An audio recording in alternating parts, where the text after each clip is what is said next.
Right at it. Right at it. Oh, Jordan he's Spieth. done it again. Just as he did at the John Deere for his first win.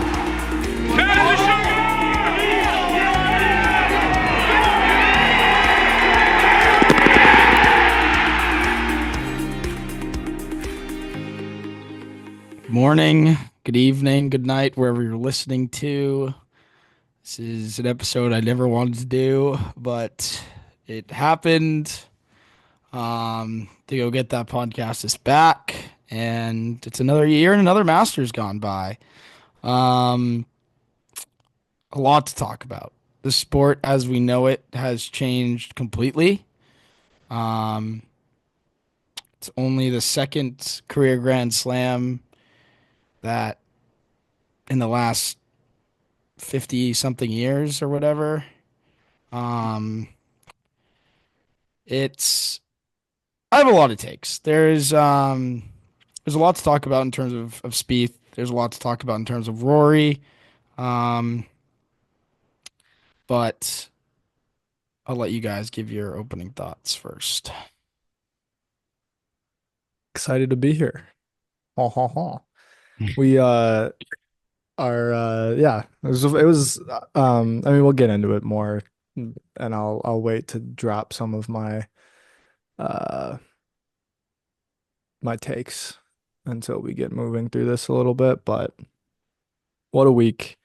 I think as somebody, and I'll open with a sort of minor take, but as somebody who appreciates good weather and a good golf course, I thought Augusta played pretty awesome this week. I thought the weather was pretty great and it produced a really amazing tournament. So, uh, enjoyed all of it and excited to talk about it today. That's well said. Little we found out for the YouTube viewers some cool features you could do with the background. So we said, why not play around a little bit? Chilling on the beach here. Yeah, great week.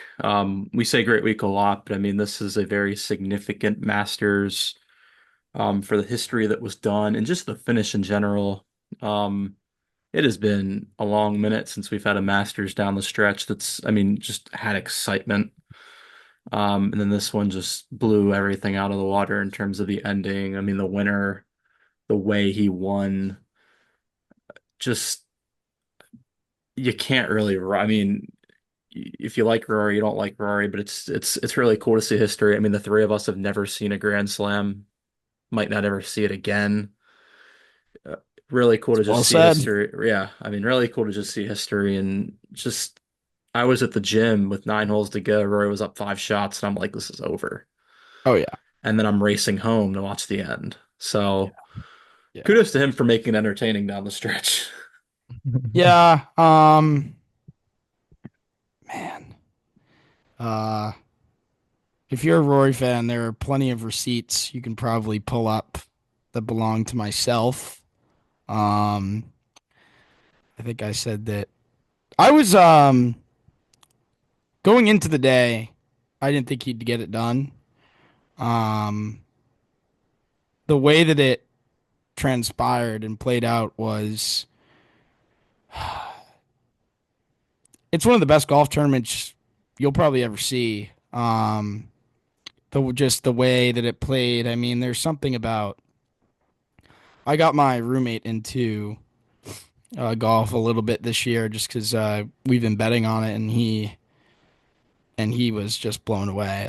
Like that's one of the tournaments that you watch and it hooks you. You know what I mean? The sport is just a beautiful thing like that. But um, I've been a big Rose guy, really my entire life. Met him at memorials when I was a really young kid. So it's my heart breaks for him because he definitely deserves to have a jacket. Yeah. But it wasn't his year. I mean, Augusta really is the perfect golf course. It really does usually the winner's usually correct. You know what I mean? My take is that it just felt like it needed to be done a different way. I would have liked to see him do it. I would like to see him win. If he was gonna win, I would like to see him win by a few shots. Um, just because the slam is so. The golf gods really do have a way of trying to make it as hard as physically possible. And I'm not saying Rory doesn't deserve it. He absolutely does deserve it. Um, I just he tried his hardest to throw it away down the stretch. So, a little bit of a gift, but he hit some outrage. I've never seen someone win a tournament like that hitting some of the most clutch and unclutch shots. I Yeah. mean, it was pretty unreal. Some of those irons down the stretch, while Yeah. also being laughable, some of those wedges. But Right. yeah, I think that it's yeah, as Jordan said, it's something we may never see again. Especially being done at Augusta. I mean, you can put a lot of money on that being the last time you see someone finish the slam at Augusta, just the way that everything has to fall. Um, yeah, I really have nothing else. Yeah, well, I mean, it was well said. I think Rory winning by 5 would have been uh cool as well, but I think the way that because I've been thinking about this for the past 24 hours because I agree like that was probably the best Masters of my life um up to this point, and I think part of that is because I wasn't aware of golf enough at the time of peak Tiger to quite understand what the 2019 Masters really meant. Um, like I could appreciate it's been a long time since he's done it, but for people who saw prime Tiger to then come back and have him win another one that maybe is up there for them, but I've seen Rory. Like Rory, I since I've, 7, 8, whenever he started following golf, like Rory McIlroy, his career, his story. Um, and I think what's interesting about it, about the slam, and I think what was cool in the way that he did it, in a sense, was you saw the brilliance of his talent and his ability, right? That shot into 15 is absurd. The iron shots into 16, the shot into 17 was fantastic. But then you also see sort of the part that makes, I think, Rory so lovable in the eyes of many, which is like the human being, like the nerves. You see these god awful putts. We think Spieth hits bad putts sometimes from inside 10 feet. I mean, Rory, like, he didn't touch Top, the hole from top. inside of 8, uh, 3 or 4 times down the stretch. That was one of the worst wedges I've ever seen, given the situation on both 13 and 18 in regulation. Um, but then you come back and you see the talent, right? And the playoff hole, the shot into 15, the shot into 17. And like that stuff it just that explains why he is in the position to win the slam. Yeah, And then the other stuff explains like how human Rory is and how he's just sort of the most talented of the rest of the humans. yeah. Whereas Tiger and Jack, like They're immortal. They're just they're like, yeah, like the Tiger is uh, I'm not even sure what the right word is, but he's almost not human in some sense of how good he is, how dominant he is. And yeah, Rory is a human and he just is the best of the rest of them. And so I think it Sunday really encapsulated all of that. Is like, yeah, this is the talent of a guy who should have the Grand Slam, and this is the emotion of a human being trying to get that done for the yeah, 11th, first time in 11 tries. And I think yeah. that I thought that's what made it great. Yeah, I'd love to go back to your point about the nerves. I mean, really, all weekend it kind of looked like he didn't think he could do it. And the relief that you could see when that putt went in on 18, um, there was a real his whole reaction I thought was great. And I thought that CBS did a fantastic job. From the moment that putt went in to the moment he was in the signing the scorecard, they didn't talk much.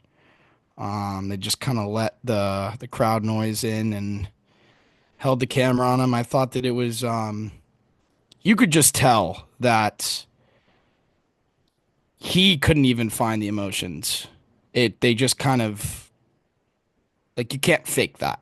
Um, like it's a feeling that only so many people feel in their life. I mean, that's not to mention the Masters, right? Like the Masters is a tournament you win in your backyard putting green when you're 5 years old.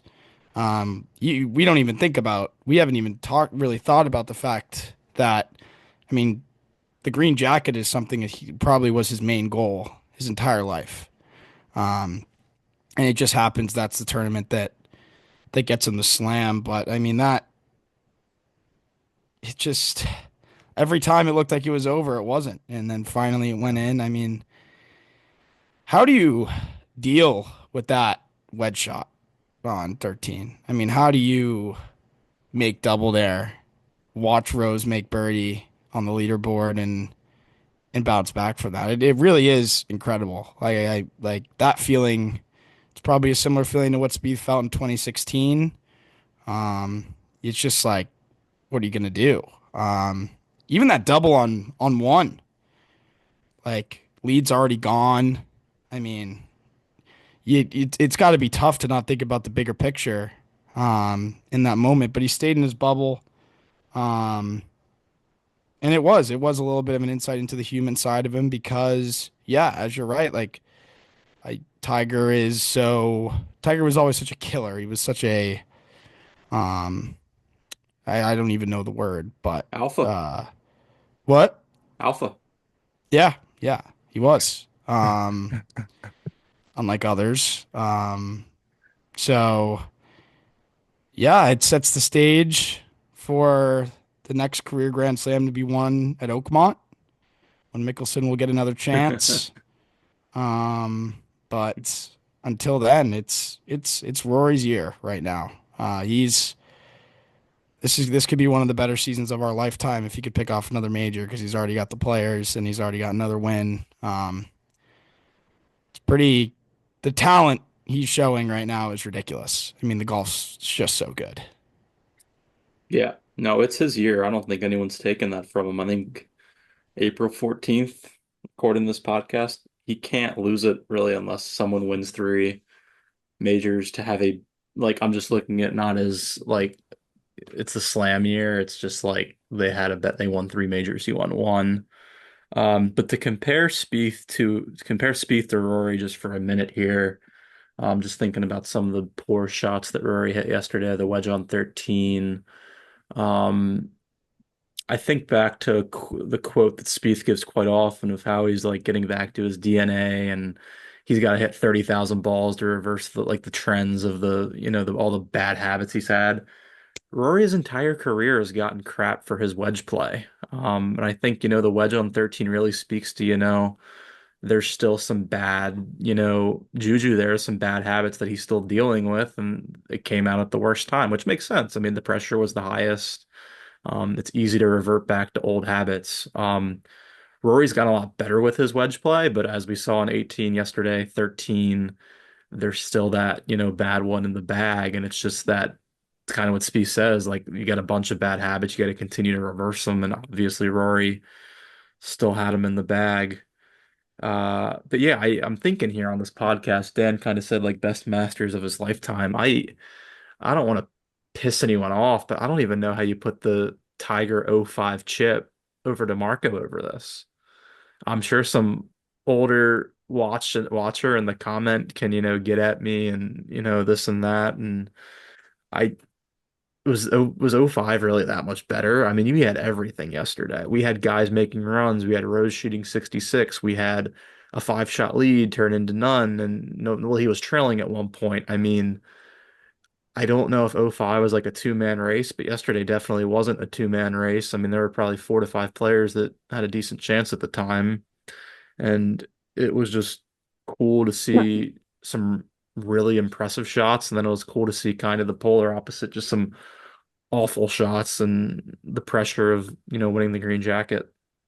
I think to your point, I think three guys held the solo lead at some point yesterday. Four guys touched a share of the lead. Um, and that's awesome, right? Rory was standing on 15 fairway maybe, and it was three guys at the top. Rose was on 18 tee, Aubert was on 16 green. Which is kind of funny to think that Aubert was 2 holes away, He's right there. and then he just had a lights are too bright 3 jack on 17, and then played ping pong over on 18. Um, but I mean, and you feel for Rose. It's his second playoff loss at the Masters. He had a great shot into 18 on the playoff too. And I think it's cool too that Rory won on a birdie. I think to your point a little bit, Bob, like if Rose had made a five on 18 and Rory's like got 18, 2 putts from 18 feet, you're kind of like, that feels like a weird way to win the slam. But he hit the same wedge shot that he had just messed up and hit it to 2 feet, made the putt. Yeah. Um, Rose's shot was so good. It landed what, a foot and a half in front of the cup, right on Yeah. I it. mean, Rose was at a massive disadvantage with the playoff holes. I mean, those are two holes where distance is just a huge factor. And credit to Rory to hit that drive on 18 in the playoff Was. hole after that miss is pretty stones. Um, I think the I think the shot on 15 was something only a few people can do in that moment. Um, this shot on 17 was super timely. I think it's the shot that people should remember because he made birdie, whereas 15 he missed the putt. But 17, I think, was a little bit. I mean, I don't think 17 was necessarily the greatest shot in the world. I think 15 was a better shot that I just don't think anyone else hits in that situation. I was shocked. I was shocked. Um, But to your point of the shot on 15, like if he hits that, he flushed it. He hits that slightly, it's wet. yeah, no, the And 15. I'm saying the 15 shot was ridiculous. no, and yeah, and I'm sort of I agree with that because I mean, it landed 4 yards over, yeah, like it carried probably 4 yards from yeah. disaster. I mean, he had just bogeyed. He just gone double bogey Like, and a bad swing, and he's out of the tournament. yeah, I mean if that's wet, I don't see him making five. So, I mean, credit to him. Credit to the fans. If Patrons. yeah, well, no, I just mean the fans that are not the ones there, but just like the Rory fans. I mean, I don't know what I would have done if I had to go through that roller coaster yesterday. That would have been a tough scene, to say the least. But, I mean, makes it all worth it, right? Like, I mean, that's seeing that puck go in. It almost would, I feel like, decrease my fandom. I said this in chat earlier, because it's just the pinnacle. Like it'll never get better than that if you're a diehard fan of a golfer. You know what I mean?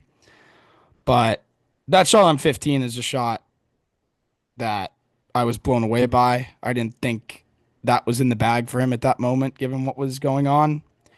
Um, so yeah, It's well I said. think I actually I had I was- I said this at the time. I don't know what Rory's thinking, but like after 18, like my heart was pumping on 18. And yeah. Spieth's not even in it. 18, he misses it, he goes to the playoff. Like I cooled down. And a large part of me thinks a lot of the pressure went off of him, even going into the playoff, even after all that, even after the short miss on 18. I think there was so much pressure, so much going on for a few hours to get like a quick 10-minute break. I think did him a lot of good. And he piped the drive, obviously. Um, I mean, Rose was waiting for like an hour. Like he had Yeah. to think about it even longer. I really think the playoff helped Rory. I mean, obviously you make the fourth foot of the damn thing's over, but like I never thought like he's mentally cooked after the putt on 18. I think a lot of the pressure came off, and I mean, even for me, Yeah. like my heart stopped racing after 18. It took a few minutes. Yeah. Well, and to that point, because it's a good point. It's like 18 was the choke, sort of. Like it was like the final puzzle piece of the choke, and the fact that the choke was still tied, it's like it can't get any worse than that in a sense. It was sort of like, oh, now I just have to go, he could lose in a playoff because Rose beats him. And if you lose because somebody else makes if Rose made a three and Rory made a four on 18, which is not an easy hole, then you lose and the worst moment was 18 or, putt on 15. Or I hope he'd think about that entire back nine probably. Um, but I think you're probably right that the pressure was sort of off because it was like he got so close, hit a god awful putt, and it was just like, okay, so it can either, I just felt like it couldn't get any worse than that. Like that was the bottom right there, and he still had a chance. And then he just went and grabbed it finally. I think if he hit, I don't even think he hit that putt from 3 feet that well though. I don't That either. looked a little that looked a little wipey and firm to me. But from 2 feet, it doesn't matter. It's gonna find the I mean, back of the that's why you cup. hit the wedge shot that close. I mean, I didn't think there was a chance. I thought it was over when he hit the drive. Um, Yeah. on in the playoff, you're just not going to mess that shot up. Because you look at the times Rory didn't hit a bad shot all day when being aggressive. The only Yeah, two times he got himself into trouble where he had to be passive. So you knew he was going to go right for the pin there. Especially, I think Rose putting it close helped Rory. Um, because every aggressive swing all day was fantastic. I mean, even the tee shots. I mean, every time he took 5 or 3 wood, they were flary, but every time he hit driver, it was piped. So, um, that's well said. I mean, think of the 3 wood on 17 was kind of this weak, high, spinny ball. yeah, And then you go to the two drives on 18 because the drive in regulation it wasn't as good as the drive at the playoff. no, But that was still piped in regulation. And it just yeah, laid his sack down on he 18 did. in the playoff. And props to him for getting into that position. Jordan and I texted a little bit about it yesterday too, and the fact that Rory's been probably a little unlucky over the past few years in terms of winning majors. And this time he finally was able to make a few mistakes, and get the job done. You think about like I instantly thought of the 22 Open where Cam Smith was made everything on Sunday. Yeah. And Rory got kind of nipped at the end there and didn't play that bad of a round. Probably wasn't aggressive enough to your point, Bob. But and then you think of I guess the U.S. Open last year. I mean, those were just some horrendous putts, but he put himself in a spot where he had a total of 6 feet to make two pars, and he wins the U.S. Open. And it's kind of like at some point you keep putting yourself in a spot like that, you're gonna get a moment where, because I mean, Bryson was not good yesterday. Bryson wasn't good all week, and Um, and Rose had to shoot a 66 to go catch him. Rose made one par on the back. He had 10 birdies yesterday, yeah, which is absurd. it's absurd. Rose played fantastic. I mean, you feel for the guy because I mean, he's so loved in the locker room. He's I mean, he's one of the favorites in the locker room. I mean, it's just tough to see, but really at a loss for words here. Because you just got to think that his time might just be running out a little bit It Yeah. sort of feels like Westwood a few years ago when he got himself into contention at those few majors, and but you just kind of knew that was going to be his last spurt, because that's Yeah. back-to-back seconds, and he was just one shot short. It's not like he didn't play well enough to win yesterday, but um, if you want to talk about Bryson, um, Bryson's week actually gave me a lot of confidence for the future at Augusta for him. I thought that last year could easily be a sort of fluke contention year, but I think I think he'll win a Masters at some point. I've been saying this. I think there's definitely a chance that Bryson wins more majors than Scheffler. Um, but I think Scheffler major total wise will be pretty disappointing if I had to guess. I mean, it already has been. You just can't go on that run that he went on and only win two Masters. I feel like if he's gonna live up to the expectations he probably has for himself. But He's winning one of the next two. I'd be I'd be pretty shocked if Rory doesn't win another one this year. Okay. I think, yeah, Um, they might I split think them. the other the other I think we'll get two a pretty though, random winner at Quail. Okay. yeah, we'll Um, see how Rory's game rebounds because Quail, you've like Rory's won at Quail a few times in his career at yeah, the Wells Fargo. yeah, I think he wins Um, the Open. so that's people's popular pick, because it is in his homeland, right? Like that Yeah, would be the year of Rory. I think my money would be on him to win at Quail.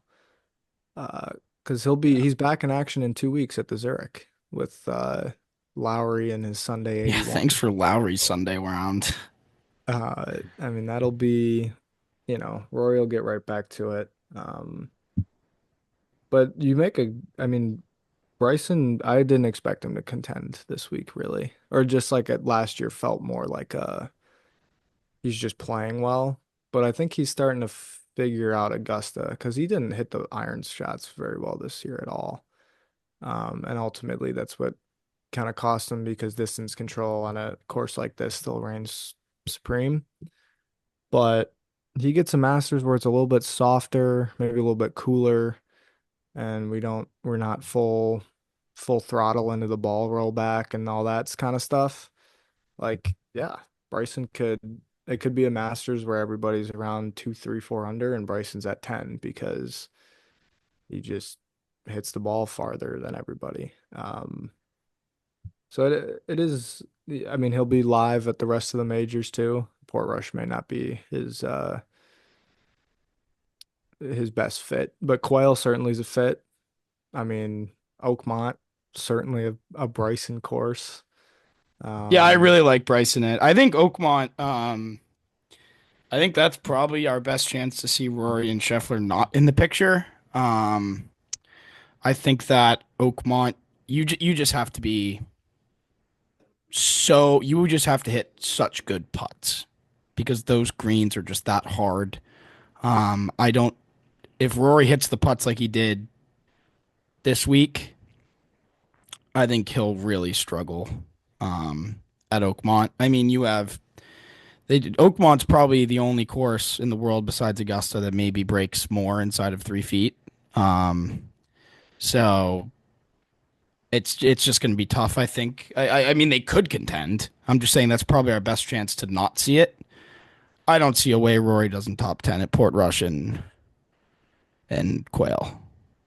If he keeps playing like this, I think that you just got to make a lot of really good strokes on par putts at Oakmont, and Rory put in some pretty poor strokes this week. Um, he was really good from mid range, but nobody really makes putts at Oakmont. I feel like that's kind of that's where the trouble is. It's a very open golf course. The it's just the green surfaces. So I don't know. I think we'll get a pretty random winner at Quail Hollow. That's my guess. And one of my main reasons for that being is we had a random winner last time we went to Quail Hollow. But uh, you got to take advantage of the PGA Tour courses when you can.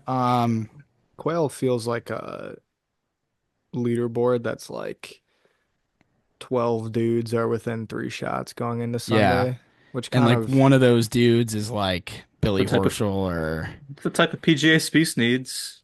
yeah, no, I don't disagree with that, but I also am kind of like, I kind of like it when there's 6 guys that could win. Like the spacing, I think tells you about a good golf course. Quail gives off Torrey Agreed. of the East kind of vibes.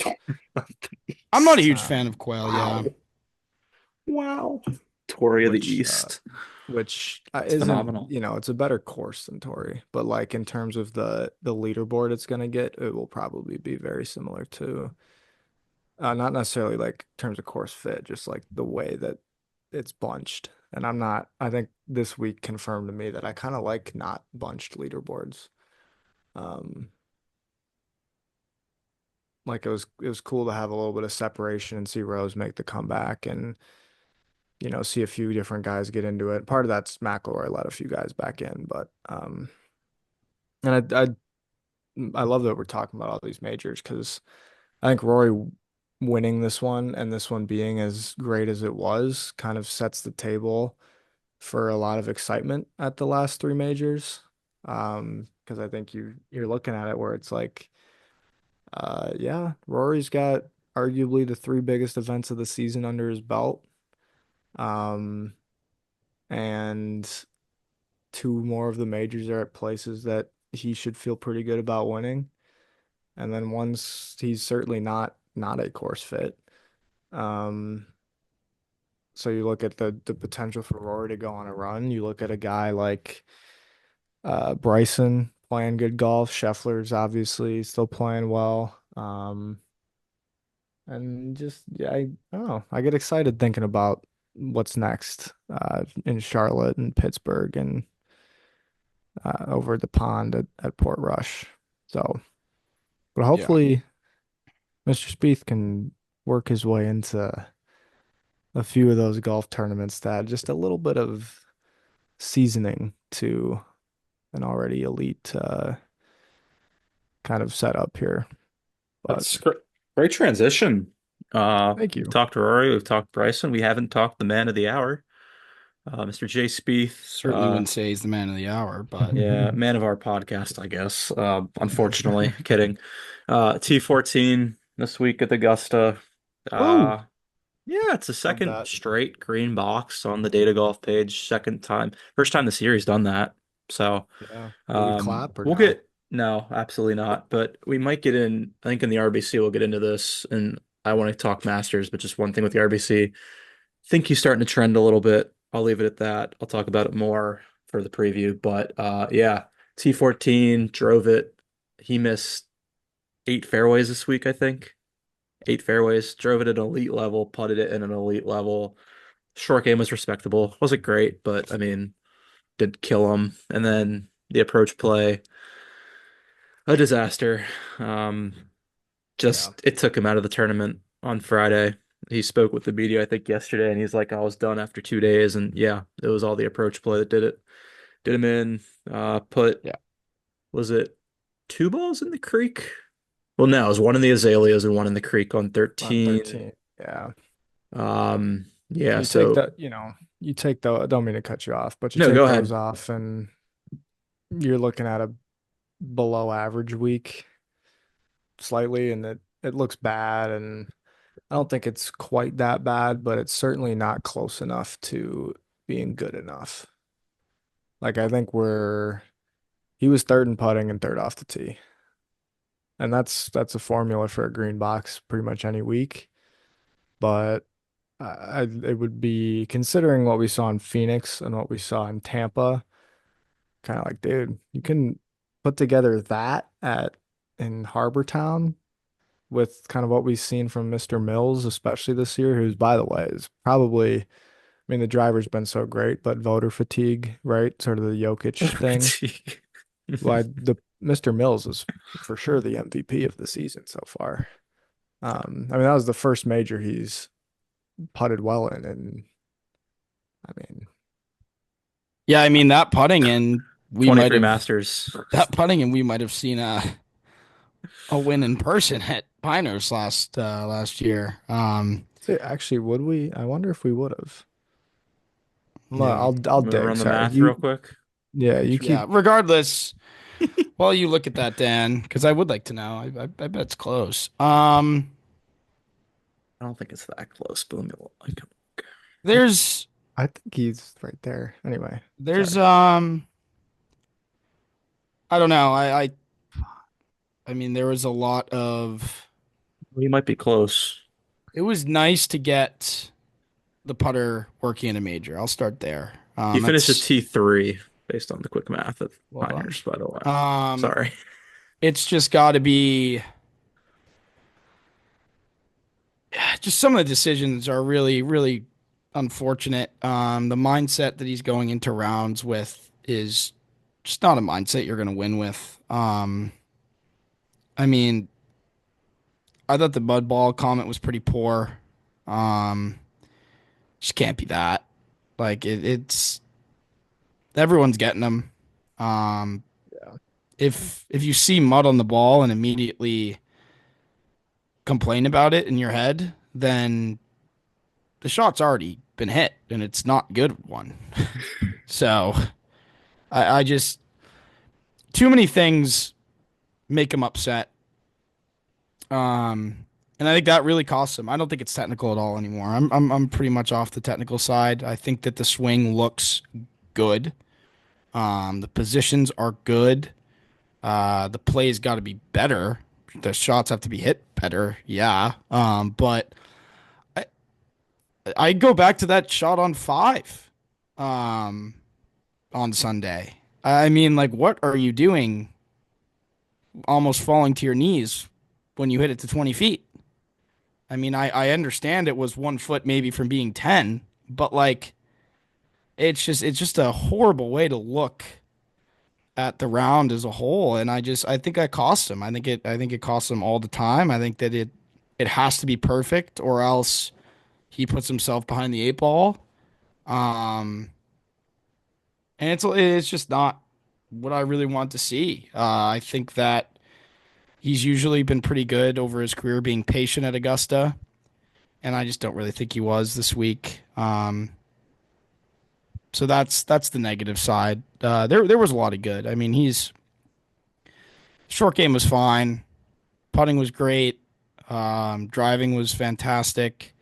Um, I just think those numbers. How many shots do you lose per round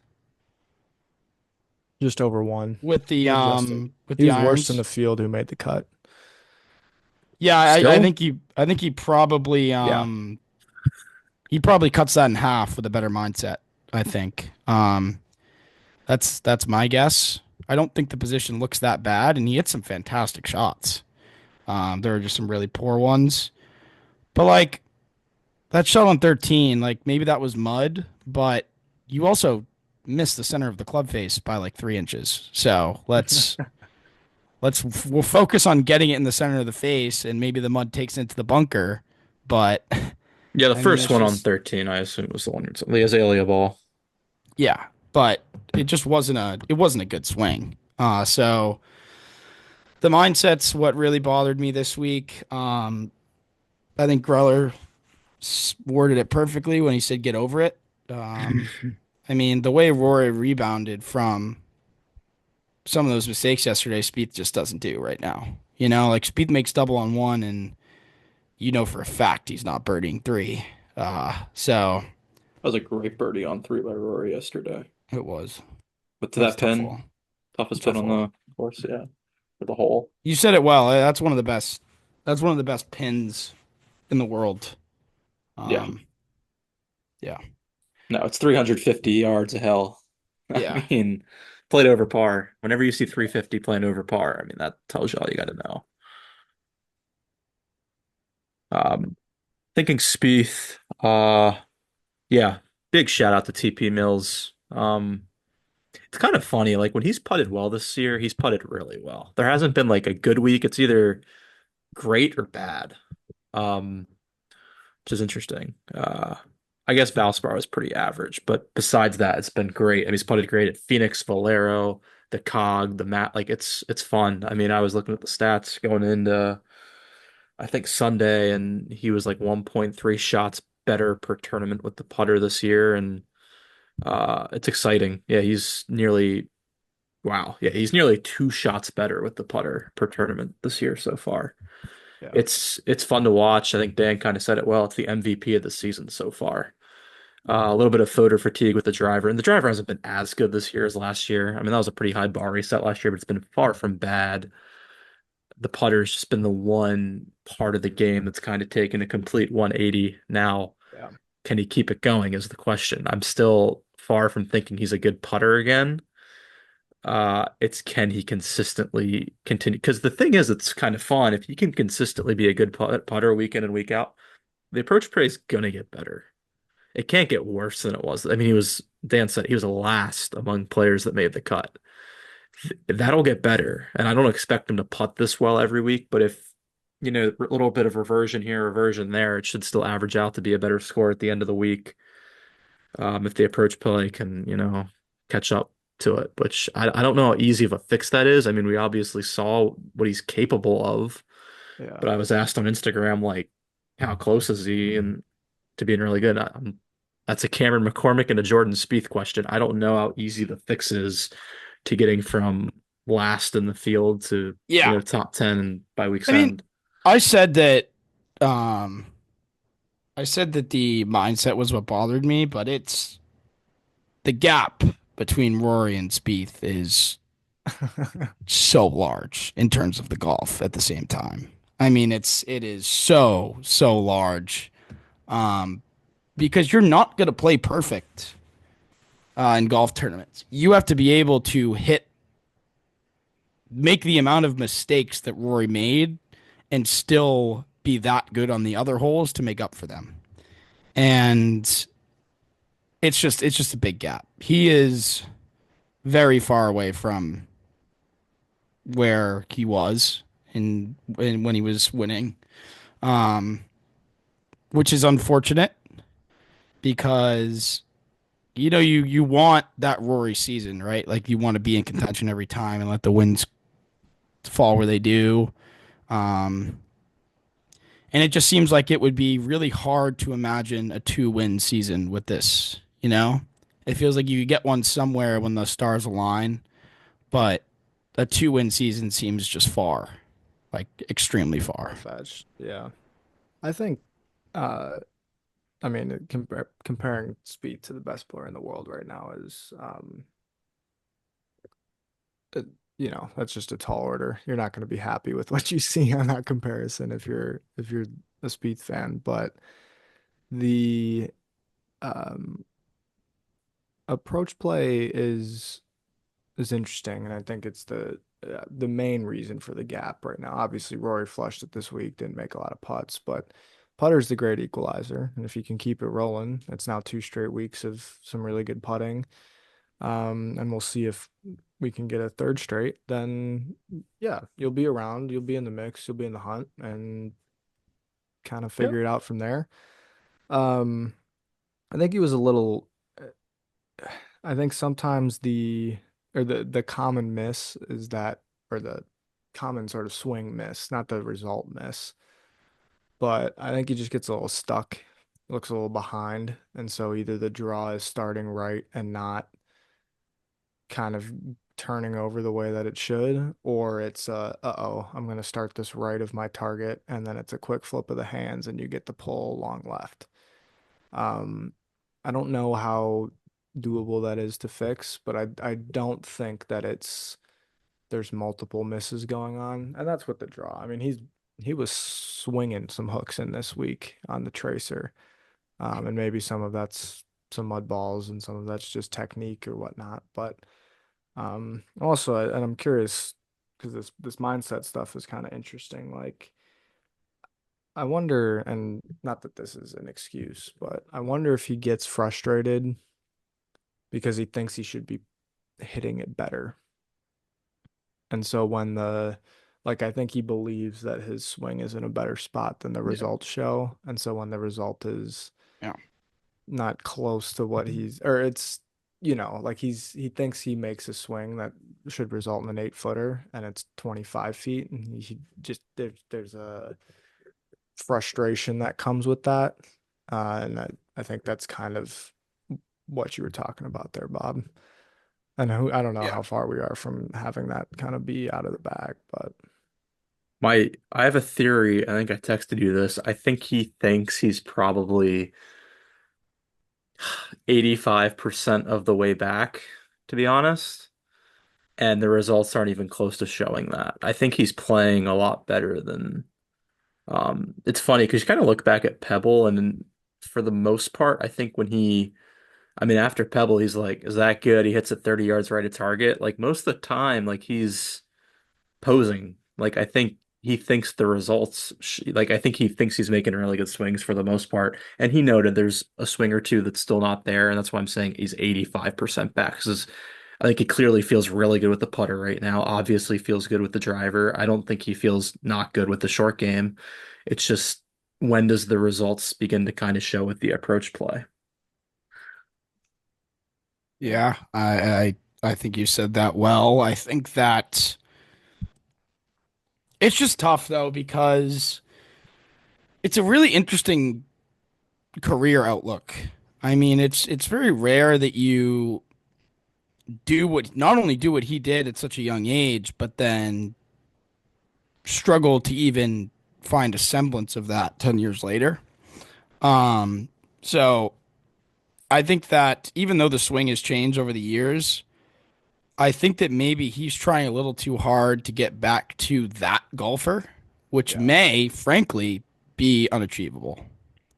Because it's not like he was as good as the results showed in 2015. I mean, everything went his way. He made everything you looked at.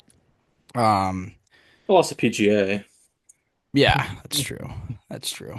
Um, but you know what I mean. Like a for him to get back there to those results, he would need so much that's not in his control. Um, and I think that that frustrates him. But I mean, Rory's not winning yesterday if Rory falls to his knees after every bad shot he hits, you know? It's Yeah. just not the mindset to have, Yeah. especially when they're good shots. Like I it, agreed. it's just it can't be hitting a top five shot of the day and dropping your club.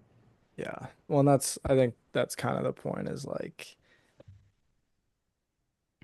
I think there's maybe a focus on where the ball ends up. He just thinks it should be tighter because he feels better about how he's swinging it. And then that's sometimes you just have weeks where you're not, and Augusta will do that too, right? You can land it in a decent spot and you're actually a foot off from pretty decent, and it rolls 30 feet away or off the green or whatever it might be. Um, but I also, and this is kind of Jordan sent this to me, and he mentioned this in his comments on Sunday. Excuse me. Like he's been practicing for 4 months, 5 months. Like he's a guy that's coming off a full reset. And you think about the guys at this level, and I'm not trying to make, excuses here, but I think it's an interesting kind of point is like a lot of these guys don't take time off or have resets in that way. Like they don't have to refine their DNA because they have swung the same way for so long. Yeah.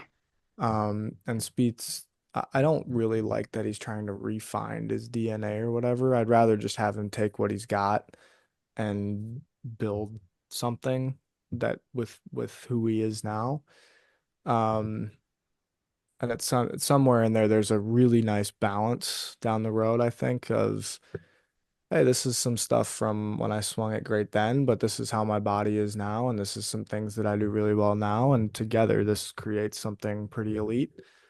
Um, but I'm willing to be more patient or give more time or just like, and it's easier when not progress, but like decent results are coming in.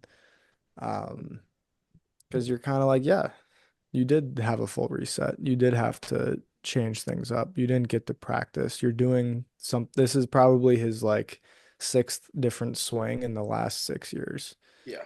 you know, and this feels more fundamentally solid and hopefully you can continue to build on it.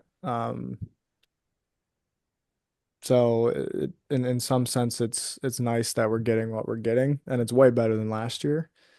And I think Jordan and I were both kind of thinking like contention feels like obviously it feels like the next step, but it also doesn't feel that far away. Um, and it may not be like serious contention, but I think it would be a great step this week in Hilton Head if it's a couple rounds in the 60s to start, depending on how it plays, right? Yeah. And it's like, oh, that's a, you know, pretty late weekend tee time, few shots back of the lead, that kind of thing. Yeah, I kind of need to see this week before I really start to, sorry, before I really start to put together like where I feel on the season so far, because I felt like all four rounds this week were pretty similar.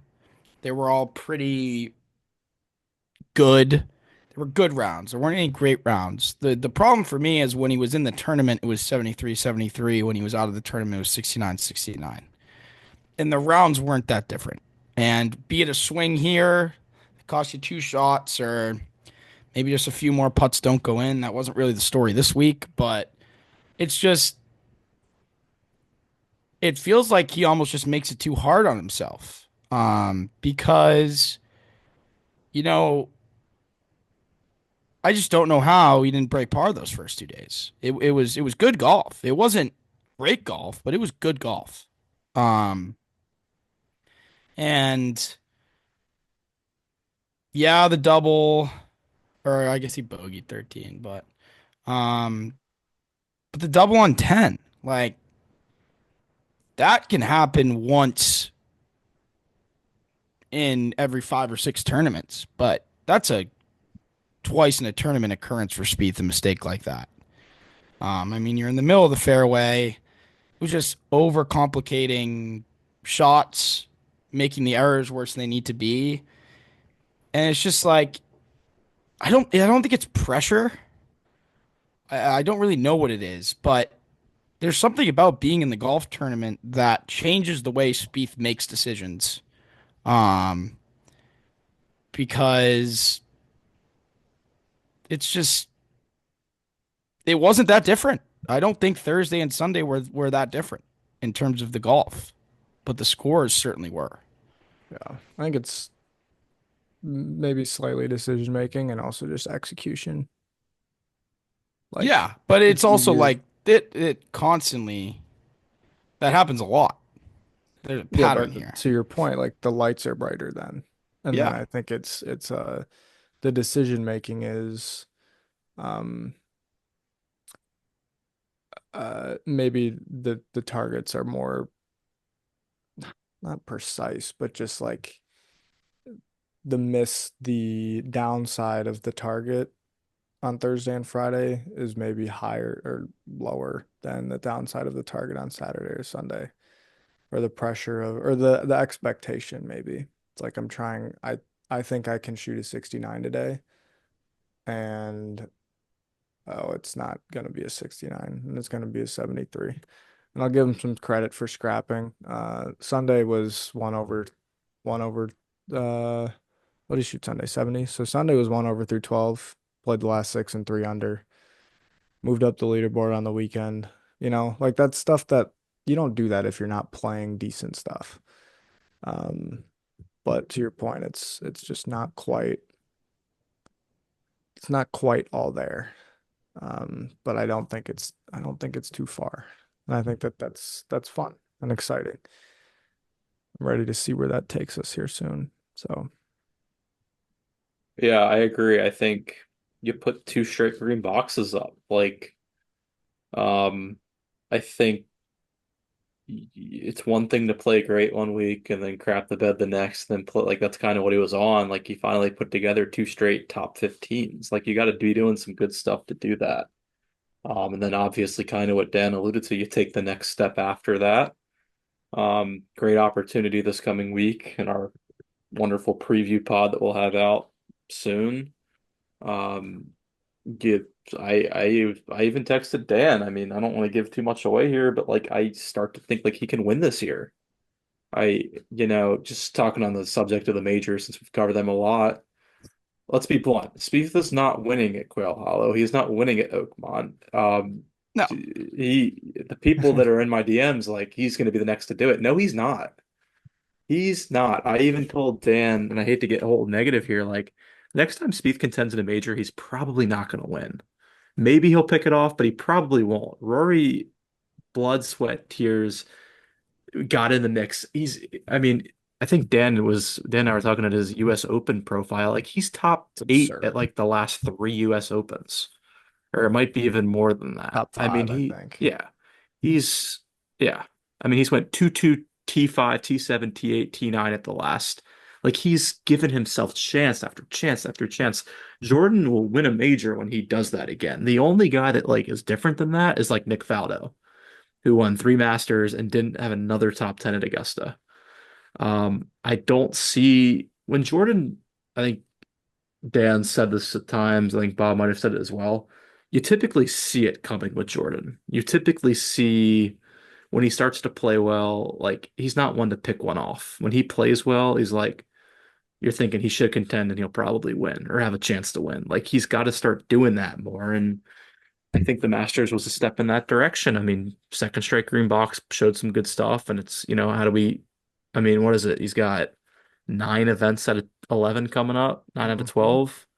Like that's a lot of reps. I mean, he's going to double the amount of tournaments he's played this year in that stretch.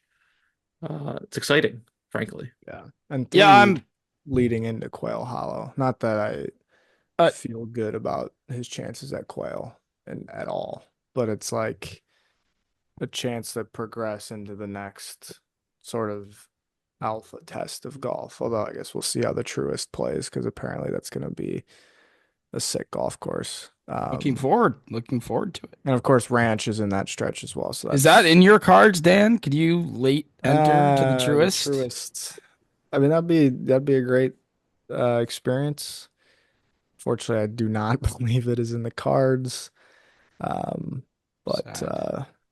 you never know, I suppose. Yeah, I'd like to kind of branch off Jordan's point, and I think that I don't want to get all negative either, but I feel like I'm pretty disappointed with where we're at 4 months in. Um, Really? yeah, I Wow. feel like maybe my expectations were too high, but I'm not in the same boat in terms of can he win this year. I think that it would be I think that no is probably favored pretty heavily right now. Um the majors are a different question. The majors are you're right. He's very far. I'm not saying he can't get there, but I mean, even playing his best golf, he probably doesn't win at those two golf courses. I think that Portrush is if he's going to win another major, it's going to be an Open. I've said this before. I don't think Augusta fits his game as much as the scores show. The Open is made for Spieth. It's made for someone like him. Um, and I've been saying I think that there's a better chance he wins another Open than another Masters. Even though the Masters is probably an easier tournament to win. But I don't think I see him winning right now. I think there's just too many shots he has to make up with elite play because of the decisions he's making. And you can say if that happens one week, it happens one week, but it's happened every week. Those decisions are being made every week, and I just I don't see it right now. I think a win's pretty far away. But I mean, he's also the talent's still there. I just think that it's a mental hurdle he's gonna have to get over, more than a technical hurdle. Because I think whoever said it made a good point about. I think he thinks he's making good swings, but if that's why he's frustrated, then like what's he working on? He thinks he's making good swings. What's he working on? Because it's tough to work on the decision making side of it. You kind of just have to do it, right? So, Well, what are you questioning with the decision making? um, Like, I don't quite understand what you mean by that. I think he just doesn't execute when the time is needed to execute. yeah, I think it is execution. Maybe not decision making is a good word. It's mindset's probably a better word. Yeah, I think that's fair. Maybe I do think he makes some stupid decisions here and there, Well, but he always does. I think that's he kind always of does. that's Not part of this the week like though. jet. That's part of the description, I I think. just think the mindset sets him back two shots around, which means that for me to feel confident about a win, he'd have to beat the field by 8 shots, I think, with golf play. That's kind of where my mindset is, if that makes sense. Yeah. No, that's I can agree with there's a mental like frustration was this week. I think in previous week it was maybe a slight lack of like confidence in some things. And yeah, and I see how I can like understand how you got to, because decision making is part of the mindset, right? Like it's the decision to, fall over onto your knees after hitting it to 20 feet, right? Or be frustrated or have the expectation at that level. And I think that's part of what was so great about Phoenix was I don't think he had many expectations. It was just like, oh, it's a golf tournament and I'm excited to play and let's see how this goes.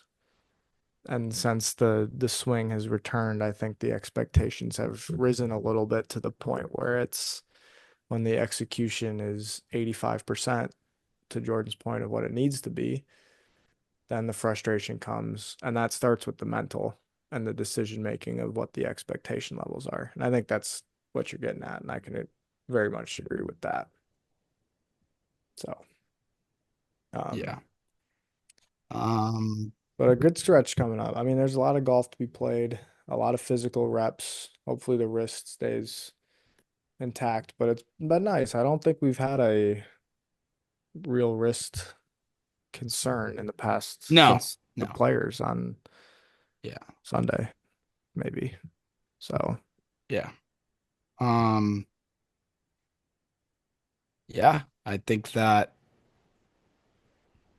I I'd like to amend one of my statements because I feel like I've been too hard on him here. Um, I think he's far away from a win as of now. I don't think he's that far away from getting close to a win, if that makes sense. yeah. Like after like that 3 week stretch of Honda, Phoenix, that was kind of him getting close to a win, right? And then the last few weeks, I feel like, or the last stretch has been decline in those chances. I don't think he's that close. I don't think he's that far away from getting back to Phoenix, um, which I would constitute as close to a win, if that makes sense. But He gets with back to it, Phoenix, he laps the field. yeah, yeah, yeah. So I'm excited for this upcoming week. I am I too. It's a course he usually plays pretty well at. Yeah, I mean we'll get into the preview, but like what it calls for is kind of what I mean, I don't think the wedge play was very good this week, personally. Um, be curious to see. I mean, we're recording this Monday. I assume today was a day off. Uh, it's put up or shut up. He's gonna have to hit him a lot better this week than last week. But I like I keep saying we'll get into it. I'm already thinking about it. Different type of test this week. Um, one that I'm happy it's not a beefy venue. Because I mean Valero was hard over the weekend. Augusta's hard as well. This is I'm not gonna use the word easy, but a step down in difficulty, I think would be the proper words to use.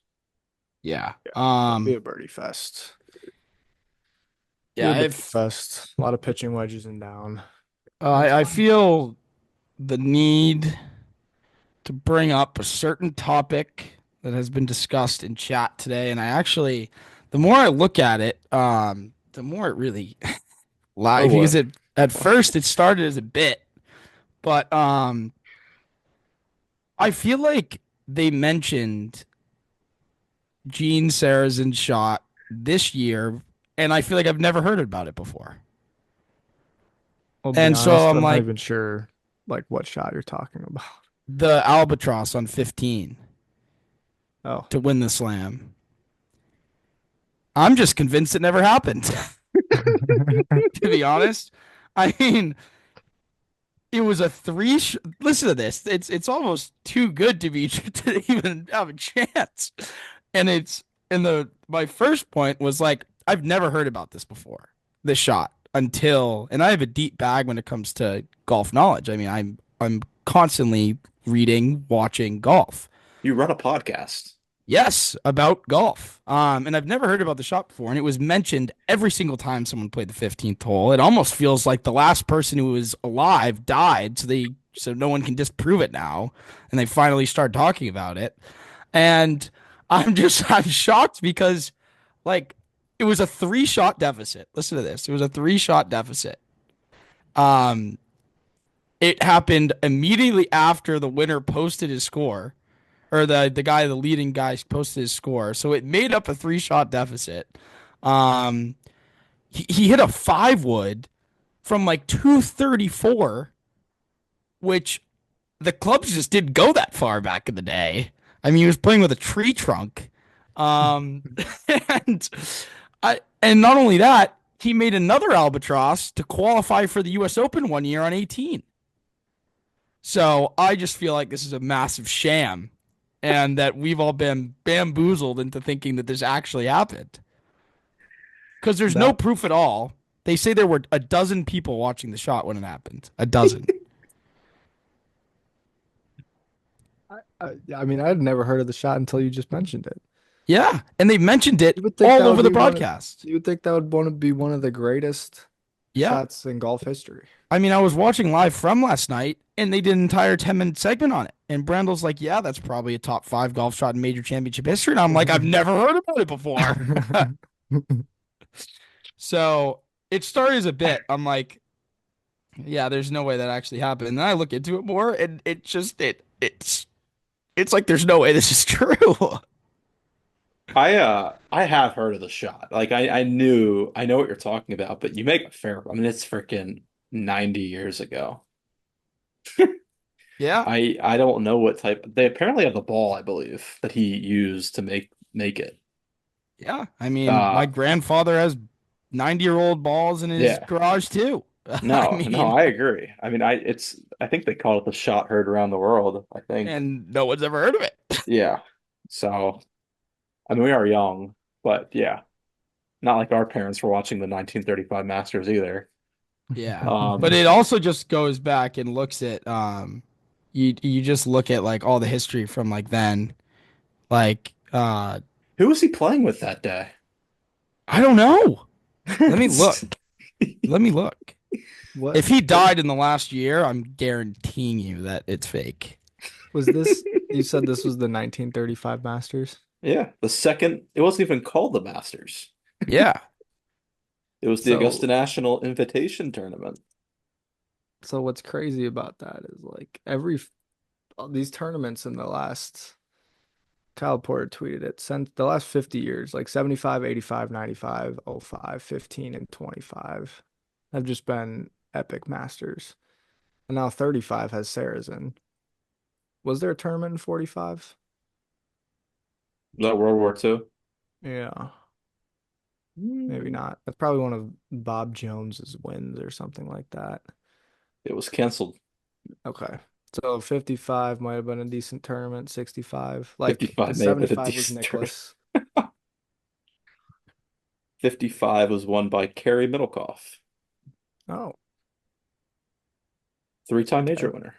65, 65 Nicholas, 75 75. Nicholas, There you go. 85 85. Bernhard. We didn't shout out Bernhard last Masters. Valiant effort to make the cut. Yeah, 95. Ben I Crenshaw. mean, listen to this Crenshaw. paragraph. I'm reading up on this. It And says, then Woods, Spieth, McIlroy. listen to this. It says, as Saracen studied his shot, caddy John Stovepipe Gordon became a factor. And Saracen asked, "What do I need to win?" And he said, "You need 4 threes." And then told him to lay up. I mean, the thing that really does it for me is the club. I mean, 5 wood from 234. that's what Langer was hitting his 5 wood this week. Yeah. I mean, I like how the caddies, yeah. Caddy's like, you need a 3 here. And it's like, lay up. Yeah. And Saracen just holds it. There's 12 And people what'd he do? around the Did he green. birdie 16, 17, or 18 to win? Must have. No, he made I, 3 pars and then won in a 36-hole playoff. I Oh think I my saw somewhere goodness. that They just played 36-hole playoff. it's just the 3-shot deficit is just laughable. The fact that he needed 3 shots and he somehow shot 3 under par on 1 hole. It's like, yeah, they posted it. And then he's like, oh, yep, I made a 2 here. I believe he said somewhere, like there's like a quote somewhere that he said, "I didn't see it go in the hole. I just saw the dozen people cheer." It's just, Gene, sounded like we needed Sterator there to yeah. I've asked confirm. Grok for proof. Bobby Jones said it was the most magnificent shot I've ever seen. I mean, that just seems like collusion. What if he hit it like into the rough, laid up to 240 and hold it from there? Like, who would have known? What if it was a pitch out and he hold that and it was an eagle and he lost by 1? And yeah, and he just forgot or Yeah. he lied about it. Yeah. I mean, what are they going to do? Well, so you're saying Saracen isn't a Grand Slam champion? Well, Saracen was a known cheater too. Listen to this. This just makes the story even better. Saracen won the Open one year because he designed a sand wedge and gate kept it from the field, and he was the only one who used it, and then won. That seems like a Belichickian thing to do. I'm not sure I would call that cheating. Yeah, but I mean, That's Friend, chills. friend of the podcast, Nolan says that he was known for taking liberal relief drops. He took unfair drops. So he was the pastime shuffler. Is what you're saying. Yeah, thankfully, he did not compete this week. Well, he didn't really have a chance on Sunday. he faked his death too. What a character Saracen was. Yeah, this is Saracen was unbelievable. the Slam champion. Not to mention, while we were like looking into this, we looked at Craig Wood, the guy who came in second to the Sham, and and and Craig Wood contended at like every major in the He just got hosed by Saracen in 35. That's crazy. Who the hell was Craig Wood? Craig Wood got boned out of $700 paycheck because of that. He only won 800 instead of 15. That's brutal. Yeah. It makes you think though, like back then, you really could get away with anything if you wanted to. I mean, the caddies weren't going to say anything. There was no chance they had rules officials back then or anything like that. No. And no one went to the Masters. I back mean, the then. greens were probably rolling at a 1. They were probably the second cut length. I mean, the holes probably weren't regulation. No. Absolutely Not to mention, they put Saracen as the winner of the career Grand Slam when, like, 2 of the majors were match play. I mean, like, are we really? It just seems like History Sarazen looks. was a complete snake. Seems like it was. It's.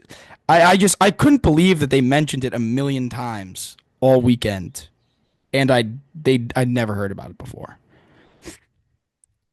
Yeah, I must have not been listening very closely because I didn't even hear them talk about it. But like, Yeah. why not last year? Did they not mention it last year or the year before? As I said, it must someone, one of the 12 people must have died, and they were the last living provers of the situation. It must have been a what was that? What was his caddy's name? Must have been an honor to him.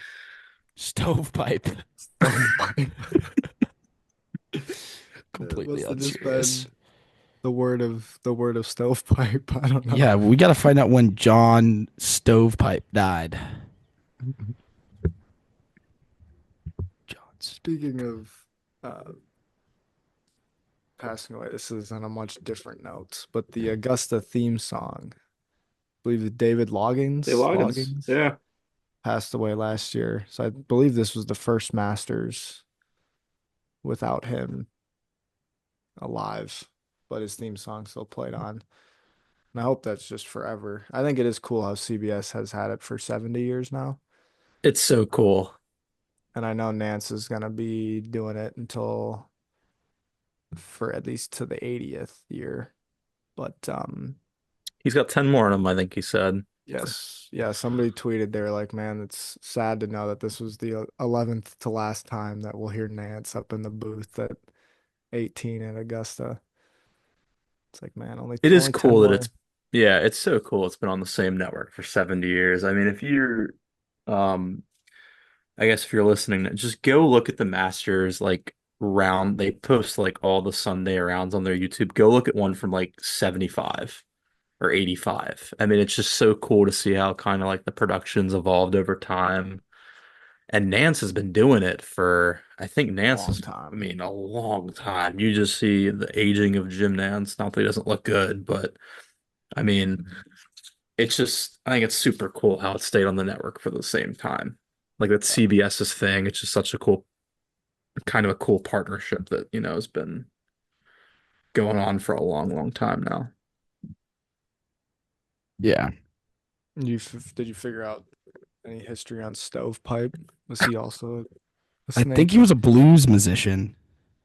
Oh, Yeah. interesting. That's what a combo. Sarazen and His Stovepipe. name was his identity was initially misidentified and mysterious, and then all of a sudden became properly acknowledged by the Greater Augusta Arts Council, whatever that means. What? I mean,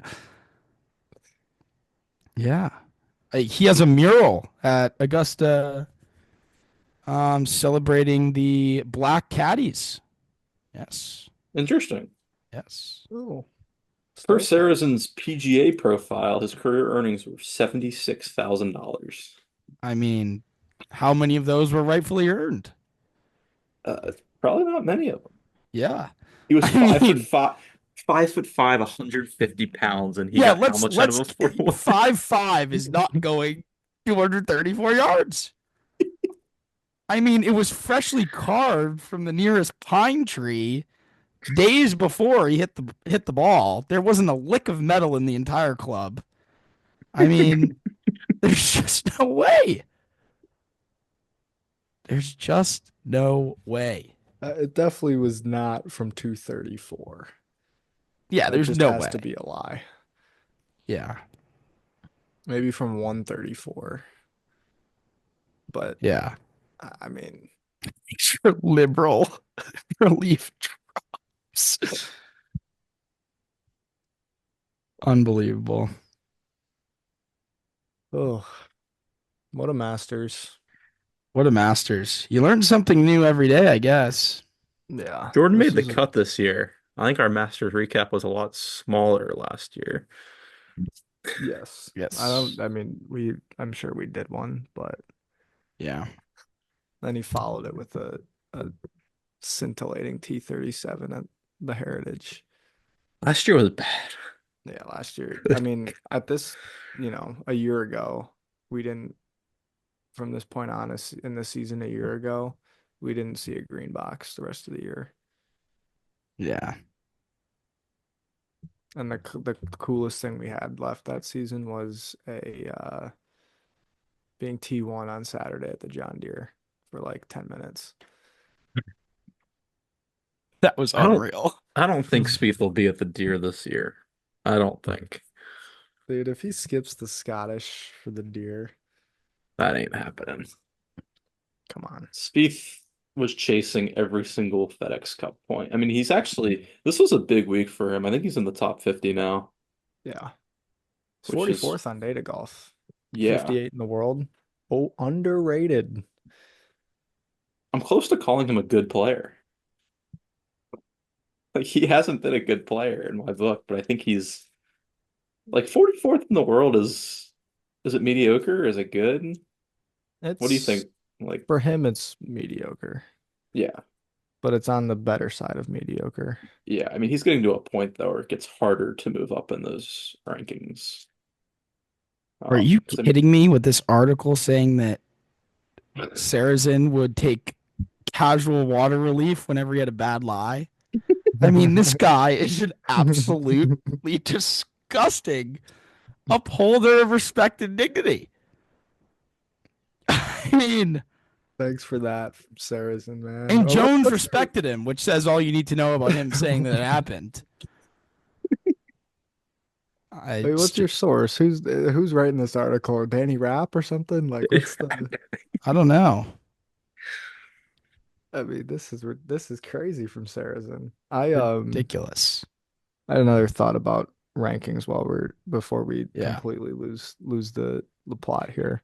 Um, he did go up like 12 spots in the Ryder Cup as well, which I know, he's still not inside that top 20 picture, but going from 45th to 32nd or something is a nice little move. And um, I mean the majors help a lot, right? Like those points are it's either 1.5 or they're doubled, but signature event this week, so that's another chance to post a good result and keep moving up boards and stuff like that. So um I don't know if you have any more Saracen uh articles, Bob, but No, I can't believe that every time I try and add to the bit, it just becomes more and more possible that it's a complete a sham. falsehood, yeah. Well, given the evidence, I mean that's I'll let just the people decide for themselves. yeah, Yeah. Yeah. that's what I So, agree. I don't think So there's a decision, but no. yeah, I don't really think there is either. But something not all of it can be true. There's no way he hit a I mean, five wood yeah, on like maybe he chipped G4. in and wrote down a two. he's 5'5", getting 230 out of a 4 wood. No way. I Almost mean, weren't they winning majors 180. back then, like shooting in the 80s? If they're not even making birdies, let alone double eagles. He apparently was 6 under that week. That's almost as unbelievable as the shot. But any How many closing people are in the thoughts field? in that Masters? I'll check. There were 65 players, apparently. I might check the leaderboard. No, I don't have any closing thoughts. Other than I'm not sure I see a better golf tournament than that I for a mean, long there were time. just a million people who shot all four rounds in the 80s. Yeah, like these guys aren't even. Who are these I dudes? don't even like recognize any of these. I mean, to T14, you just had to shoot 6 over. This guy's nickname was King Kong. Oh my goodness. Who's? Olin Dutra. It's fantastic. What a finish to this podcast too, by the way. I'm glad you brought this up. I mean, it's given me a lot of enjoyment looking into this. Yeah. Yeah, but I think that's all I have.